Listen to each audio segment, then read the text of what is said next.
તો અમદાવાદનો વિકસિત શેલાનો વિકાસ ડૂબી ગયો છે પાણીમાં। એક દિવસના વરસાદે અમદાવાદ પ્રશાસનની પોલ ખોલી નાખી છે। અમદાવાદમાં બોપલ ગુમા અને શેલામાં જળબંબાકારની સ્થિતિ જોવા મળી રહી છે।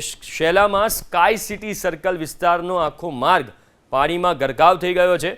અતિશય વરસાદને કારણે પણ આ સ્થિતિ સર્જાઈ છે। આ દ્રશ્યો તમે જુઓ, અમદાવાદનો વિકસિત શેલાનો વિકાસ પાણીમાં ડૂબી ગયો છે। આખા રસ્તા ઉપર ઘૂંટણથી ઉપરના કમર સુધીના પાણી છે। ફક્ત પાણી જ જોવા મળી રહ્યું છે, બીજું કશું જ ત્યાં દેખાતું નથી। દૂર દૂર સુધી તમારી નજર જાય, આખા રસ્તા ઉપર પાણી છે। કમર સુધીના પાણીથી શેલામાં જનજીવન પ્રભાવિત થયું છે। લોકો જ્યારે સવારે ઉઠ્યા હશે અને જોયું હશે તો તેમને ખબર પડી હશે કે જે પાણી ભરાયા છે કમર સુધીના ભરાઈ ગયા છે, એટલે સ્વાભાવિક રીતે લોકો પોતાના ઘરની અંદર જ પુરાઈ રહેવા માટે મજબૂર પણ બન્યા છે। પણ અતિશય વરસાદ થયો છે એ વાત ચોક્કસ, પણ અહીંયા ક્યાંક ને ક્યાંક પ્રી મોન્સૂનની કામગીરીની પણ પોલ ખુલી ગઈ છે। ભારે વરસાદને કારણે આ સ્થિતિ સર્જાઈ છે, પણ શેલાના અનેક એવા વિસ્તારો છે જ્યાં જળ ભરાવ થઈ ગયો છે। ગઈકાલે પડેલા ધોધમાર વરસાદમાં અમદાવાદના એવા અનેક વિસ્તારમાં હજુ પણ પાણી ભરાયેલા છે। જોકે અમદાવાદમાં ગઈકાલે 16 ઇંચ જેટલો વરસાદ વરસ્યો છે, જે અપેક્ષા કરતાં વધુ વરસાદ હતો અને જેના કારણે અમદાવાદમાં વિવિધ વિસ્તાર છે કે જે અત્યારે જલમગ્ન થઈ ગયા છે। અત્યારે અમે લોકો છે અમદાવાદના શેલા વિસ્તારમાં, અને શેલા વિસ્તારમાં કમરસમા અહીંયા આગળ પાણી જોવા મળી રહ્યા છે। જોકે ગઈકાલે કોઈએ પણ ધાર્યું ન હતું કે અમદાવાદમાં આટલી હદે વરસાદ વરસશે અને આખો દિવસ અમદાવાદમાં રેડ એલર્ટ આપવામાં આવ્યું હતું। જોકે વરસાદની જે સિસ્ટમ છે તે બદલાતા એક જ સાથે અમદાવાદમાં 16 ઇંચ જેટલો વરસાદ વરસી ગયો છે, જેના કારણે વિવિધ વિસ્તાર છે કે જ્યાં આગળ કમરસમા પાણી ભરાઈ ગયા છે। અનેક સોસાયટી છે કે જે પાણીમાં ગરકાવ જોવા મળી રહી છે। જોકે સોસાયટીના જે બેઝમેન્ટ છે તે પણ પાણીમાં ગરકાવ જોવા મળી રહ્યા છે।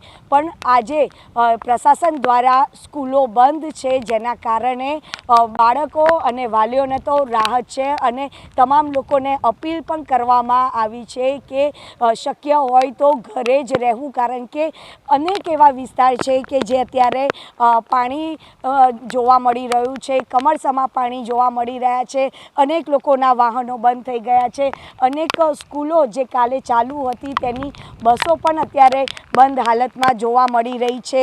જોકે ગઈકાલે અનેક વિદ્યાર્થીઓ હતા તે ફસાયા હતા, પરંતુ સ્થાનિકોએ તેમને મદદ કરી હતી અને સુરક્ષિત રીતે પોતાના ઘરે પહોંચાડ્યા હતા। જોકે અમદાવાદમાં જે રીતનો વરસાદ વરસ્યો છે, જેમાં હજુ પાણીનો નિકાલ થઈ શકે તેવી કોઈ જ શક્યતા અત્યારે તો નજર નથી આવતી, કારણ કે જે અલ નીનોની ઇફેક્ટ હતી અને એક સાથે 16 ઇંચ જેટલો વરસાદ જો 24 કલાકમાં વરસે તો તમામ વિસ્તારોમાં પાણી ભરાય તે સ્વાભાવિક છે। કેમેરામેન કૃણાલ ભાવસાર સાથે રાજલ બારોટ, ABP અસ્મિતા, અમદાવાદ। તો અમદાવાદમાં બોપલ ગુમા અને શેલામાં આવી જ સ્થિતિ છે, જળબંબાકારની સ્થિતિ છે। શેલામાં સ્કાય સિટી સર્કલ વિસ્તારનો માર્ગ પાણીમાં ગરકાવ થઈ ગયો છે। સ્કાય સિટી સર્કલથી ક્લબ O7 નો રોડ જે છે એમાં જળભરાવ થઈ ગયો છે। 3 ફૂટ સુધીના પાણી ભરાતા વાહન વ્યવહાર માટે માર્ગ બંધ કરાયો છે। વરસાદે પોલ ખોલ્યા બાદ ઓડા નાગરિકોને અપીલ કરવા નીકળ્યું છે। પાણી ભરાતા માર્ગ પરથી અવરજવર ન કરવા ઓડાની ચાલકોને અપીલ। તો બોપલ ગુમા ધોધમાર વરસાદમાં જો સૌથી વધુ ખરાબ પરિસ્થિતિ કોઈ વિસ્તારની થઈ હોય તો તે છે અમદાવાદનો શેલા વિસ્તાર। ઓડાએ જાહેર સૂચના આપી છે કે ક્લબ O7 રોડ પર ભારે વરસાદના કારણે પાણી ભરાઈ જવાના કારણે હાલ પૂરતો જે રોડ છે તે વાહન વ્યવહાર માટે બંધ કરવામાં આવ્યો છે। એથી જો કોઈ વ્યક્તિ સવારે નોકરી, વ્યવસાય અથવા તો અન્ય જરૂરી કામ માટે બહાર ગયા હોય તો તેમની પાસે 2 વ્હીલર કે નાની કાર હોય તો તે અહીંયા આવે નહીં, કારણ કે અહીંયા ખૂબ જ પાણી ભરાયા છે, કમરસમા પાણી ભરાયા છે, જેના કારણે લોકોને મુશ્કેલી પડી શકે છે। જેથી કરીને ઓડાએ અપીલ કરી છે કે જે વ્હીકલ હોય કે જે સ્કાય સિટી સર્કલ તરફ રાખવામાં આવે, જેથી કરીને ટ્રેક્ટરમાં જે તે વ્યક્તિને પોતાના નિર્ધારિત સ્થળે પહોંચાડી શકે તેના માટેની જે સુવિધા છે તે કરવામાં આવી છે. ખાસ વિનંતી વ્યક્તિઓને કરવામાં આવી છે કે પોતાના વાહનોને સુરક્ષિત જગ્યાએ મૂકી અને ત્યારબાદ ટ્રેક્ટરની સુવિધા લેવી, કારણ કે ખૂબ જ પાણી ભરાઈ ગયા છે અને અહીંયા રસ્તા ઉપર પણ અનેક વાહનો છે કે જે બંધ હાલતમાં જોવા મળી રહ્યા છે, જેના કારણે હવે ઓડાએ જાહેર સૂચના બહાર પાડી છે. કેમેરામેન કૃણાલ ભાવસાર સાથે રાજલ બારોટ, એબીપી અસ્મિતા, અમદાવાદ. તો જેમ તમે જોયું, અનેક એવા વિસ્તારો છે કે જ્યાં પાણી ભરાઈ ગયા છે. બોપલ, ગુમા અને શેલામાં અનેક જગ્યાએ, કારણ કે જેમ સંવાદદાતા રાજલે પણ કહ્યું કે અપેક્ષા કરતાં વધુ વરસાદ વરસ્યો છે, જેના પગલે પણ આ સ્થિતિ સર્જાઈ છે. અમદાવાદના ઘાટલોડિયામાં હજુ પણ વરસાદી પાણી યથાવત છે. ઘાટલોડિયાની કાંતિ પાર્ક સોસાયટી આખી પાણીમાં ગરકાવ છે. ગટરના પાણી બેક મારતા કાંતિ પાર્ક સોસાયટીના સ્થાનિકો મુશ્કેલીમાં. આખી રાત ધાબા પર વિતાવવા માટે સ્થાનિકો મજબૂર બન્યા છે. આ સ્થિતિ ઘાટલોડિયામાં જોવા મળી રહી છે. સાંજે અમદાવાદ શહેરમાં પડેલો વરસાદ અમદાવાદ શહેરના નાગરિકો માટે હેરાનગતિ લઈને આવ્યો છે અને શહેરના અલગ અલગ વિસ્તારોમાં વરસાદની તીવ્રતા ઓછી થઈ હોવા છતાં પણ હજી સુધી વરસાદી પાણી છે તે ઓસર્યા નથી. કેટલીક સોસાયટીઓમાં આ પાણી છે તે ઘૂસી જવાના કારણે અહીંયાના જે નાગરિકો છે તેમનું જીવવાનું મુશ્કેલ બન્યું છે. હાલ એબીપી અસ્મિતા અમદાવાદના ઘાટલોડિયા વિસ્તારમાં આવેલ કાંતિ પાર્ક સોસાયટીમાં પહોંચ્યું છે અને દ્રશ્યો અહીંયા આગળ આપ જોઈને અનુમાન લગાવી શકો છો કે સોસાયટીના જે પણ રસ્તાઓ છે તે તમામ અત્યારે પાણીમાં સંપૂર્ણ રીતે ગરકાવ છે અને આજે કાંતિ પાર્ક સોસાયટીના રહીશો છે તેમની સવાર મુશ્કેલી ભરી પડી છે, કારણ કે પાણીના નિકાલ થાય તે પ્રકારની કોઈ શક્યતાઓ નથી. લોકો ઘરમાં પૂરાઈ ગયા હોય તે પ્રકારની સ્થિતિ છે. આપણી સાથે સોસાયટીના રહીશો છે, તેમની સાથે વાત કરશો અને તે બાદ સોસાયટીની સ્થિતિ કયા પ્રકારની છે તે પણ આપણે બતાવીશું. બેન, ગઈકાલે વરસાદ તો લગભગ ધીમો થયો હતો. આખી રાત કયા પ્રકારની પરિસ્થિતિ હતી, અત્યારે શું પરિસ્થિતિ છે? રાત 8 વાગ્યા પછીનો જે વરસાદ હતો એના પછી અમારા ઘરમાં છેક આટલા સુધીના પાણી છે. બધું જે અમારો સામાન છે બધો પાણીમાં તરી રહ્યો છે. છોકરા સાથે અમારે ક્યાંય શિફ્ટ થવું હોય તો પણ અમે નથી થઈ શક્યા, કેમ તો બહાર પણ પાણી છે અને અંદર પણ પાણી છે. અમે પોતે ધાબા ઉપર બેસીને પ્લાસ્ટિક બાંધીને આખી રાત ગુજારી છે. સવારે પણ કોઈ પાણી હજુ ગરકાવ થઈને બહાર નીકળવાનું કોઈ શક્યતા જ નથી લાગતી કે ગટરના દ્વારાથી પાણી બહાર જાય તો અમે લોકો નીચે ઉતરે. તમે એક વાર જોઈ શકશો કે આખું ઘર આટલા સુધી પાણીમાં ગરકાવ છે, કે સામાન તો બધો જે નુકસાન થયો જ છે, એનો તો કશું નહીં, પણ પાણી નીકળે તો અમે લોકો નીચે ઉતરીશું ને. અમે ક્યાં જઈ શકીશું પાણી વગર? તો પાણી નીકળશે તો અમે નીચે ઉતરી શકીશું, ક્યાંક બહાર જઈ શકીશું. આખી રાત વરસાદ ચાલુ તો તમે તમામ લોકો ધાબા પર બેઠેલા? ધાબા ઉપર જ અમે આખી રાત વિતાવી છે. સવારથી સાંજે 8 સાડા 8 વાગે જે પાણી પડ્યું એના પછી અમે લોકો આખી રાત ત્યાં જ ધાબે છે અને અત્યારે પણ મારી માતા અને મારો સન ઉપર છે. અચ્છા, આ સોસાયટી નીચાણમાં છે એવી સ્થિતિ છે? ના, નીચાણમાં એવી સ્થિતિ નથી, પણ કોઈ મેનેજમેન્ટ નથી, ના સોસાયટીના કાર્યકર્તાનું, ના મ્યુનિસિપાલિટીનું, ના કોઈ પણ કાર્યકર્તાનું. જ્યારે વોટ લેવો છે ત્યારે બધા અહીંયા આવે છે, પણ જ્યારે આવું આવે ત્યારે કોઈ સિંગલ પર્સન આવતું નથી કે આ રિપેર કરી શકે કે આ વસ્તુ કરી શકીએ. રહીશો છે અત્યારે ચોક્કસથી મુશ્કેલીમાં છે. આગળ પણ આપણે દ્રશ્યો બતાવીશું અને કયા પ્રકારની પરિસ્થિતિ છે આ સોસાયટીમાં તે આપને બતાવી રહ્યા છે. જે મહિલા હતા તે આપણી સાથે પહોંચ્યા હતા અને તેમનું કહેવું છે કે કમરથી ઉપર સુધીના પાણી આ જે સોસાયટી છે તેમાં અત્યારે જોવા મળી રહ્યા છે. લોકોના ઘરની અંદર પાણી જોવા મળી રહ્યા છે. આ ઘરના દ્રશ્યો પણ આપ જોઈ શકતા હશો. અંદર સુધી પાણી આવી જતાં ઘર વખરી છે તેને નુકસાન થયું છે. કોમન પ્લોટની સ્થિતિ છે તે પણ આપણે બતાવવાનો પ્રયાસ કરીશું. જે વાહનો સોસાયટીના પાર્ક થતા હોય છે તે વાહનો પણ અત્યારે સંપૂર્ણ રીતે પાણીમાં ગરકાવ છે અને તેને ધ્યાનમાં રાખીને અત્યારે તમામ નાગરિકો, તમામ સોસાયટીના સભ્યો છે તે મુશ્કેલીમાં મુકાય છે. આ દ્રશ્યો જુઓ, પાણી કયા પ્રકારે આ સોસાયટીમાં ઘૂસી ગયા છે. મળતી માહિતી અનુસાર શહેરમાં અલગ અલગ સોસાયટીઓમાં પાણી બેક મારવાની સ્થિતિ છે તે પણ સામે આવી છે, કારણ કે નદીમાં જે પાણી ઠાલવવા માટેની ક્ષમતા હોય તે પૂર્ણતાના આરે છે. બીજી તરફ વાસણા બેરેજના તમામ દરવાજા ખોલી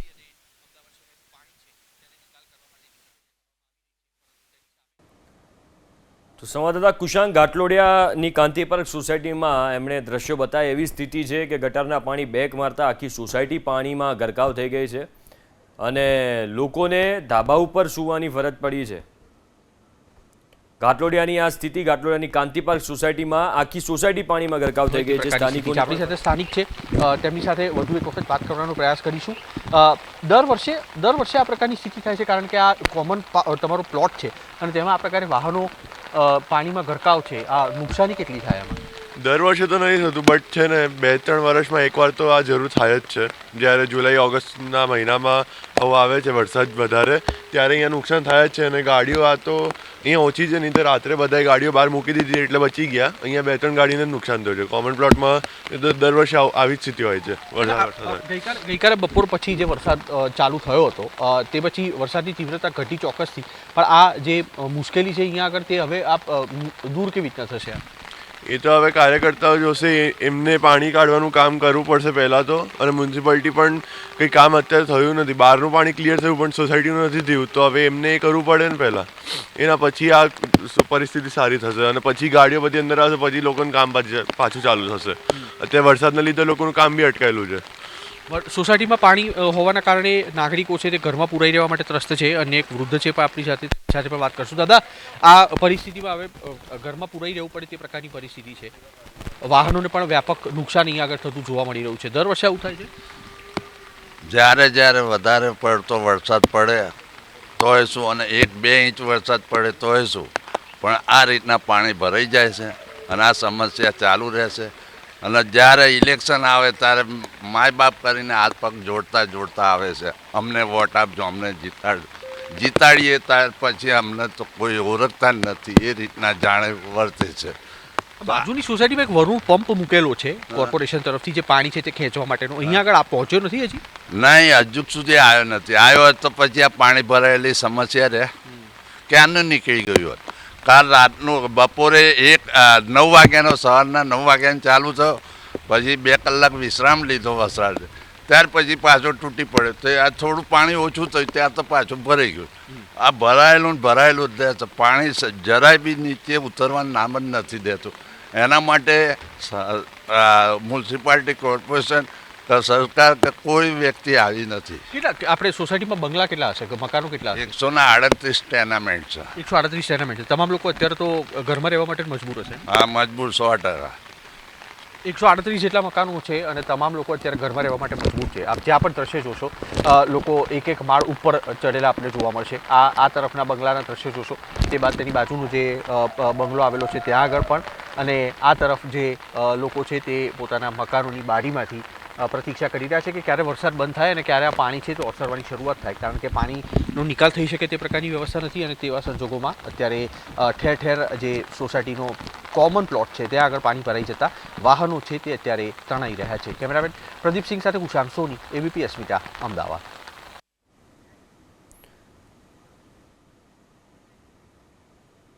તો તમે જોયું, અનેક એવી સોસાયટીઓ છે ઘાટલોડિયામાં જ્યાં પાણી ભરાયા છે. સ્થાનિકો પણ ફરિયાદ કરી રહ્યા છે કે દર વર્ષે આવી સ્થિતિ સર્જાય છે. તો ગુરુવારથી શરૂ થયેલા વરસાદથી અમદાવાદમાં જળબંબાકાર છે. અમદાવાદના અનેક વિસ્તારમાં હજુ પણ જળભરાવ યથાવત છે. અમદાવાદની અનેક સોસાયટીઓ હજુ પણ પાણીમાં ગરકાવ છે. બોપલ, ઘુમા, શેલાની સોસાયટીઓ બેટમાં ફેરવાઈ ગઈ છે. કરોડો રૂપિયાના અનેક બંગલાઓ વરસાદી પાણીમાં ગરકાવ થઈ ગયા છે. અમદાવાદ શહેરમાં ધોધમાર વરસાદને લઈને અમદાવાદના અનેક વિસ્તારોમાં પાણી ભરાવાની સમસ્યાઓ ઊભી થઈ છે. ત્યારે અત્યારે અમે લોકો આવી ગયા છે અમદાવાદના ઘુમા ગામ વિસ્તારમાં, જ્યાં હરિઓમ વિલા આવેલું છે. અહીંયા 104 જેટલા મકાનો આવેલા છે અને તમામ જે બંગલો છે તે પાણીમાં ગરકાવ જોવા મળી રહ્યા છે. સ્થાનિકો આખી રાત સૂતા નથી કારણ કે ઘરમાં પણ પાણી આવી ગયા હતા. કેવી સમસ્યા અહીંયા આગળ ઊભી થઈ છે તેના વિશે અહીંના જે ચેરમેન છે તેમની સાથે વાત કરીશું. સાહેબ, કેવી પરિસ્થિતિ, આવી પરિસ્થિતિનું નિર્માણ આપની સોસાયટીમાં પહેલી વાર થયું છે? હા, અમે લગભગ 20 વર્ષથી અહીંયા રહીએ છીએ, પરંતુ 20 વર્ષની અંદર આ પહેલી વાર આટલું પાણી ભરાયું છે. પાણી ભરાવાની શરૂઆત જ આ સાલ થઈ છે આમ જોવા જઈએ તો. બાકી એવું નથી કે વરસાદ પહેલાં નથી પડ્યો. પહેલાં બી 20-20 ઇંચ જેટલો વરસાદ પડેલો હતો, પરંતુ અત્યારના જે ઓવર કન્સ્ટ્રક્શન ને બધા જે ઇસ્યુ ઊભા થયા છે એ કારણસર પાણીને જવાની જગ્યા જ નથી રહી. એટલે બહારના રોડો તમે જુઓ તો એટલા બધા ભરચક છે કે સોસાયટીનું પાણી ક્યાંય બહાર જતું નથી. રાત્રે 5 કલાક સુધી વરસાદ બંધ રહ્યો. અત્યારના પણ થોડોક વરસાદ બંધ છે, પણ પાણી બહાર જઈ જ નથી શકતું કારણ કે બહાર પાણીને જવાની કોઈ જગ્યા જ નથી બાકી બચી. બંગલોની કેવી પરિસ્થિતિ છે અત્યારે, કારણ કે તમામ લોકોની ઘર વખરી પણ બગડી હશે? બંગલોની પરિસ્થિતિ બહુ જ ખરાબ છે. અંદર પાણી ભરાઈ ગયા છે. બધાએ નીચેના ગ્રાઉન્ડ ફ્લોર ઉપરની વસ્તુઓ ઉપર લઈ જવી પડી છે અને રાત આખી સૂઈ શક્યા નથી. નાના છોકરાઓ છે, અંદરથી જીવજંતુ સાપ ને કાન ખજૂરા ને એવું બધું નીકળે છે, એટલે તમારે સતત ધ્યાન રાખવું જ પડે છે ઘરની અંદર. આ ઘરની પરિસ્થિતિ બહુ ખરાબ થઈ ગઈ છે અને તંત્રએ જે કામ કરેલું છે એ સાવ મતલબ બોગસ પ્રકારનું કામ છે, જો આપણે સાદા શબ્દોમાં કહીએ તો. અને જે કામ થયું છે એ જરા પણ સ્વીકારાયેબલ નથી. પણ સર, એક સાથે 15 ઇંચથી પણ વધુ વરસાદ વરસે તો સમજી શકાય છે કે પાણી ભરાઈ જાય. મારું નામ પિયુષ ભાયાણી છે. હું અહીંયા હરિઓમ વિલામાં છેલ્લા 16 વર્ષથી રહું છું. ફર્સ્ટ ટાઈમ આવો વરસાદ જોયો છે. વરસાદ તો બરાબર છે આવે, પણ તંત્રની એટલી ઘોર બેદરકારી છે કે કોઈ પણ જાતની વ્યવસ્થા નથી. ખોટા દિલાસાઓ દેવામાં આવે છે. કાલ રાતથી કે કમિશનર, મ્યુનિસિપલ કમિશનર વાત થઈ ગઈ છે, ડી વોટરિંગ કોઈ પણ જાતનું છે નહીં. ઘરની અંદર તમામ આખી રાત બધા રહીશો જાગ્યા છે અને એટલી ખરાબ પરિસ્થિતિ છે અત્યારે. જીવજંતુ, જેમ અમારા સોસાયટીના મિત્રોએ કીધું, પરિસ્થિતિ અમે અત્યારે બોલીએ છીએ એના કરતાં બી વર્સ્ટ છે. એટલે તંત્રની ખરેખર ઘોર બેદરકારી છે. કોઈ પણ જાતનું અહીંયા ધ્યાન આપવામાં આવ્યું નથી. કેટલી મુશ્કેલી પડી રહી છે સર? અમે છેલ્લા 16-17 વર્ષથી હું અહીંયા રહું છું. જે બધા સભ્યોએ જે રીતે વાત કરી એ પ્રમાણે બિલકુલ સત્ય છે. કરોડો રૂપિયાનો ખર્ચો કરવા છતાં પણ સોસાયટીમાં કે આજુબાજુના બધા વિસ્તારોમાં પાણી એટલું ભરાઈ જાય છે. આટલો વરસાદ આવ્યો, આની પાછળ બળિયા માતાનું મંદિર છે, ત્યાં આગળ બી દર વર્ષે પાણી એટલું ભરાતું જ હોય છે. મ્યુનિસિપલવાળા હજી બી અહીંયા આગળ પાણીનું નિકાલ માટેની કોઈ વહીવટી કરી નથી શકતા. જે રીતે ધોધમાર વરસાદ વરસ્યો છે, જેમાં હરિઓમ વિલા છે કે જે પાણીમાં ગરકાવ જોવા મળી રહ્યું છે, સાહેબ શું કહેશો? હા, એટલે આ બધા ભાઈઓએ જે કીધું એ તો બરાબર જ છે, પણ લાસ્ટ યર આ જ પોઝિશન હતી અને એ વખતે કમિશનર, આસિસ્ટન્ટ કમિશનર બધાની જોડે અમે લોકો અહીંયા ઇસ્કોન ફ્લાવર આગળ બધા લોકો મળેલા અને એ વખતે એમણે એશ્યોરન્સ આપેલું કે આ તમને સ્ટ્રોમ વોટર લાઈન નંખાય છે અને આવતી સાલ તમારા આ બધા કોઈ પણ પ્રકારના પ્રોબ્લેમ નહીં રહે, એ તમે જોઈ લેજો, એ તમને અમે ગેરંટી આપીએ છીએ. હવે એ કમિશનર ક્યાં છે ને એ ક્યાં છે તો કોઈને ખબર જ નથી કે વોટ ખાલી એક ફોર્માલિટી. હા, ફોર્માલિટી આવ્યા હતા, અમને બધાને ત્યાં બોલાવેલા હતા અને એ લોકોનું એ તો એ લોકોની ફોર્માલિટી, એની ડ્યુટી કરવાની હતી એટલે એ લોકો આવ્યા હતા બરાબર. બાકી એના પછી કોઈ પણ જાતનું એક્શન નથી, ખાલી વાતો કરી અને આવીને જે પાણીના રીતે ફોટા અમદાવાદ પાડી શહેરમાં ધોધમાર વરસાદ વરસ્યો છે, જેના કારણે ગુમા ગામ વિસ્તાર છે કે જ્યાં જનજીવન છે તે પ્રભાવિત થયું છે. કેમેરામેન કૃણાલ ભાવસાર સાથે રાજલ બારોટ, ABP અસ્મિતા, અમદાવાદ.